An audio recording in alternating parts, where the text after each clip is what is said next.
Bueno, para analizar la realidad actual de los derechos de las personas con discapacidad intelectual en Colombia, yo tomaría como referencia de golpe tres áreas que son con las cuales he tenido contacto directo desde mi profesión y también como mi función de mamá.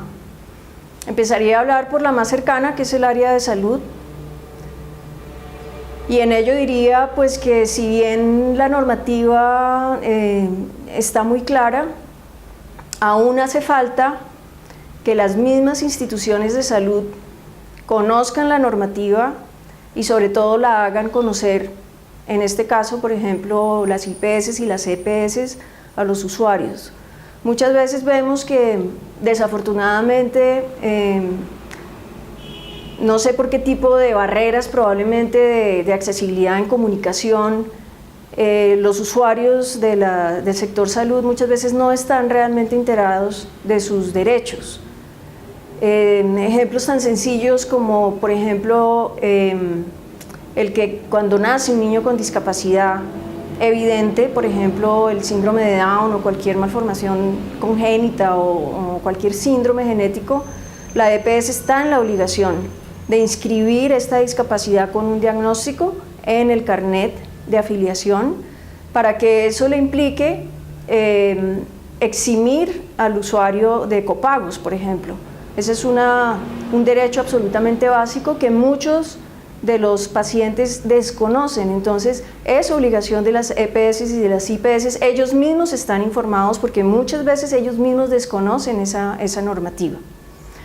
El acceso a los servicios de salud, pues si bien comparten, digamos, las dificultades que tiene la Ley 100 en general, siguen siendo difíciles cuando abordamos, por ejemplo, lo que es la calidad de la atención médico-paciente. Y ahí me remonto entonces a las dificultades que parten de la formación del recurso humano. Creo que son muy pocas las universidades, contadas, si no casi que inexistentes, conozco una, que deben empezar a meter el tema de discapacidad como un tema transversal en la formación profesional, y no me refiero solamente a médicos, sino a las profesiones en general. Entonces los médicos en el siglo XXI tenemos que ser los primeros llamados a cambiar nuestro discurso, a cambiar nuestra mirada. Seguimos anclados en unos modelos ya antiguos, donde seguimos viendo a la persona con discapacidad exclusivamente como enfermo y como paciente. Si no somos los médicos quienes somos los primeros llamados a educar a esa familia, a abrirle un marco de esperanza con el futuro de ese chico, a darle una información certera, esperanzadora, pues estamos generando entonces una barrera de entrada que después es difícil de superar. Entonces es obligación y además es un llamado del Informe Mundial de Naciones Unidas del 2010 al 2011, que las facultades de medicina empiecen a formar su recurso humano en estas nuevas discusiones alrededor de la discapacidad, porque son discusiones que van mucho más allá de lo técnico. En lo técnico tenemos muchas falencias, pero más allá seguimos dejando de abordar temas que implican temas éticos, temas de valores, seguimos reproduciendo estereotipos que muchas veces generan barreras de marginación importantes. En el área de salud me refiero también al tema de rehabilitación, que creo que es una de las barreras permanentes con las que tienen que ver las familias, desafortunadamente, porque no se ha entendido el sentido de lo que significa una rehabilitación integral. La rehabilitación no es solamente habilitar una función que de alguna manera se ha perdido por un accidente o por alguna limitación funcional corporal. La rehabilitación integral exige una reorganización de los servicios y de los modelos institucionales.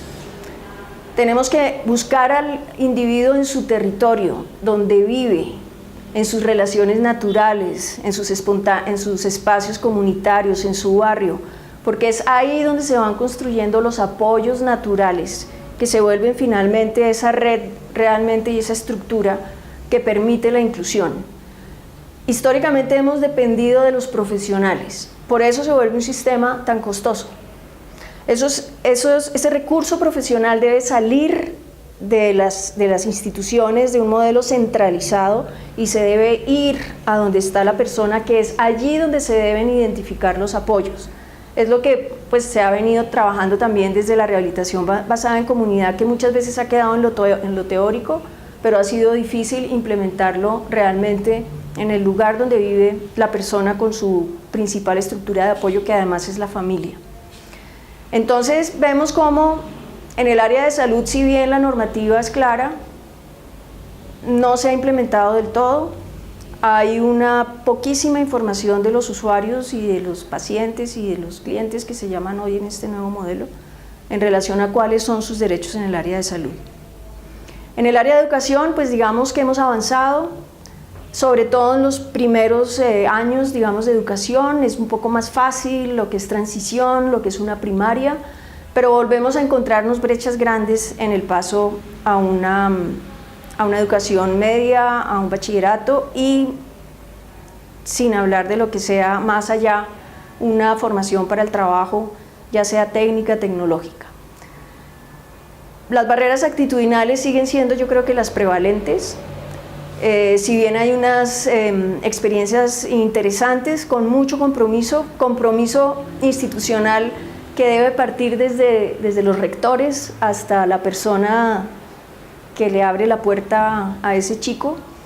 Debe incluir una formación y una cultura, digamos, de inclusión, de respeto y de real valoración de lo que es diverso y de lo que es diferente. Pero en la educación yo pienso que lo más importante es que realmente sea una oportunidad para cuestionar la educación en general, porque hablamos de inclusión educativa y de inclusión escolar, pero seguimos utilizando los mismos parámetros de referencia en relación a un sentido de educación que busca básicamente la competitividad, la productividad. Y si la educación es entendida por eso, siempre la población con discapacidad intelectual va a quedar de alguna manera segregada.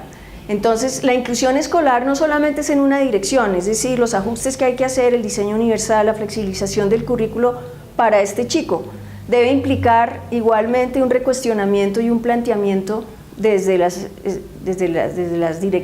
directrices, digamos, de ese colegio, de esa escuela, de qué se entiende por educación, de una oportunidad para diseñar nuevos modelos educativos donde más que competitividad se eduque en la solidaridad y en la valoración de verdad de lo que somos diversos como seres humanos. Entonces, en ese sentido, pues siempre va a haber barreras en la medida en que se pone una medida, ¿no? Y es la persona con discapacidad la que debe llegar a esa medida, y pues así no estaríamos realmente hablando de una flexibilización. Yo creo que la inclusión escolar exige mucho más allá que flexibilizar un currículo.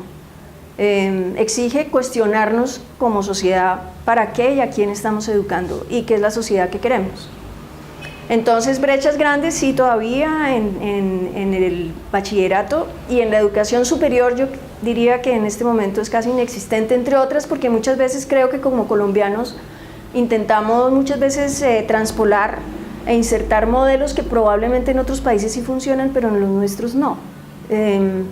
Es decir, estamos hablando de tasas de educación superior para una mínima porcentaje de nuestra población en general, pero sí pretendemos que nuestros chicos con discapacidad intelectual lleguen a una educación superior. O sea, estamos hablando sobre una realidad que no es la de nuestro país. Muy pocos de nuestros chicos alcanzan un grado 9 o un grado 11. Las pruebas saber y las pruebas de este tipo del Estado pues no están ajustadas ni flexibilizadas para nuestra población. A muchos colegios tampoco les conviene, digamos, que se les baje un poquito el nivel de como se llame, que se mide, digamos, la eficacia o la efectividad de un colegio. Y la pregunta sigue siendo la misma, o sea, tal vez debamos cuestionar un poquito más cómo es que se debe hacer todo ese proceso desde la transición hasta la salida, digamos, de educación media para nuestros muchachos.